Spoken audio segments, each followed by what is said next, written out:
For 2 years, we circled within the same group of acquaintances, always nearby, yet never quite connecting. I'll admit, I was intrigued by this man who consistently declined my gestures of friendship and my efforts to draw him into my closer circle. I was 31, married for a decade, mother of two. It had never occurred to me that I'd never actually fallen in love. On the rare occasions I considered it, love seemed like something out of teen dramas, romance columns, or the kind of stories read by women who painted their toenails pastel pink.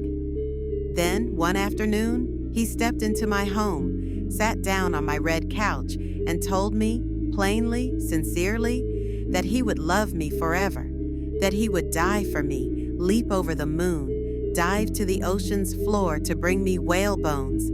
I thought to myself, this man must be mad, and perhaps that was the last coherent thought I had. He recited snippets of past conversations between us, described what I was wearing, how I had stood near the dining room window, how I had sat quietly in the museum lobby when neither of us said a word. The room's light seemed to change, a subtle shift toward pink, I swear, and I began to fall. I wasn't myself anymore. Something other had taken hold of me. It was as if some modern-day Gatsby had walked into my life, and yes, that novel was one of my favorites. I suppose I always was a romantic at heart, one buried under thick layers of denial. If he had tried to kiss me then, maybe the moment would have shattered, but instead, he poured out words, and since I've always been a poet, words were enough. Still, I hadn't spoken. I just stared, frozen, like a deer caught in the glare of a fast-approaching truck.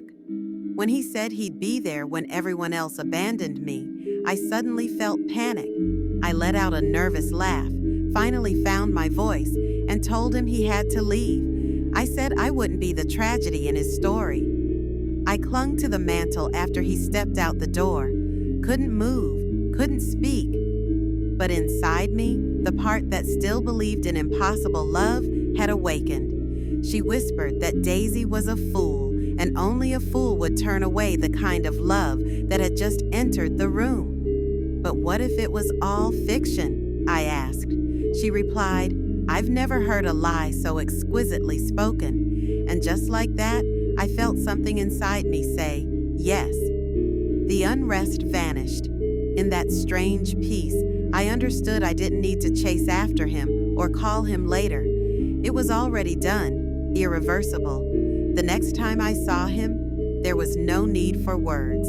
That look between us said everything. My friends disappeared. A few eventually returned. But he stayed. He's still here, 10 years later, and I remain astonished.